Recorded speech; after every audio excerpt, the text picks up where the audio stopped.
You know, as amateurs in those first 7-11 years, we had to fight, we thought, for everything that we got. And that's what bike racing should be. There's 3 things back then that were super important to a racer after the race. The bed could be horrible, the food could be horrible, or cold shower. But we'd always get 2 of the 3 things. It would be a cold shower, and we just learned right on it was a cold shower. Hey, bed's fine. You know, it's kind of a cot, but it's fine. They're gonna rage in the kitchen, and they would rage in the kitchen.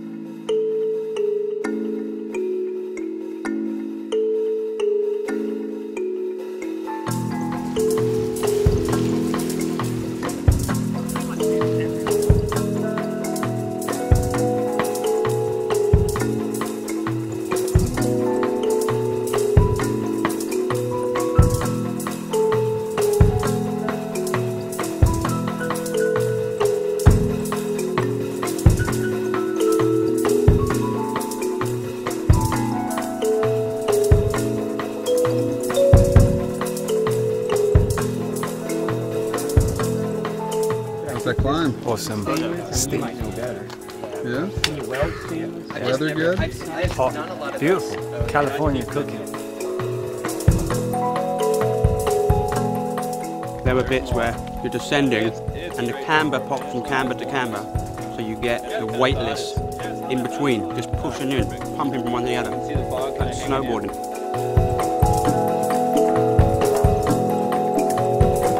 This is my favorite terrain in America. It's just a lot of these hills going up and down. No one really out here. Well, I'm able to spend a lot of time in Italy riding, but it's fun to come here and really see nothing for hours and hours.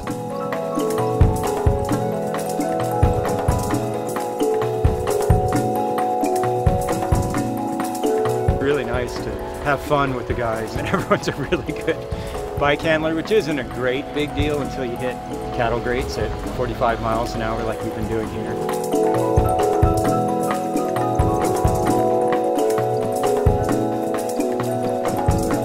Just goes on and on. I mean, we've seen so many different contrasts today. You drop down and you're in that marine layer and it's Jurassic, man. It just goes back like a million years.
It was beautiful, but there was one steep pitch that I was like, I'm gonna walk this. No. Thought about it. My back was hurting. My Oakleys rattled off my helmet. They're gone. I had a really sweet day. Big. Yeah? Good day, yeah, good day. We've seen forests, tiny little roads, massive drops, 20% grades, gravel, Giro d'Italia winners. It's all magic.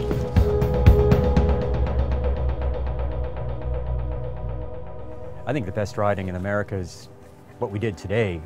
It's gorgeous. It's so much like Italy. You know, my legs feel like it's in Italy, other than lack of coffee at strategic places along the way. So the Alpe d'Huez stage, how do you look back on that as a day in your life? You know, it was the stage I always wanted to win, and you usually fell flat on it. My grand plan was to tack on Alpe d'Huez somewhere but a brake went on the Croix de Fer after we had already done 2 passes before it, and my legs just went. So I just tried to be kind of cool, you know, when my switchback came with about 5Ks to go. When I should have shifted a gear and stood up and stretched, I just kept it in the same speed, but a much harder rhythm, trying not to make it look like I was going harder. It opened a slight gap on Vona. It just made him suffer trying to close it, and he couldn't. And this is a ride and a half. The man of the day, there's no doubt who that was. Andy Hampsten has pulled off the ride of his life here. So getting that as my one stage was really, really fantastic.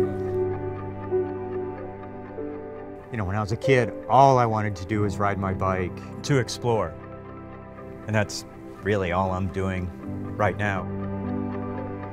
It's just so cool being kind of beaten on the head a little bit from riding. The conversations that come up, no one told me about their job today. Yeah. That's just something I really appreciate about cycling. There's a lot of riding to be done.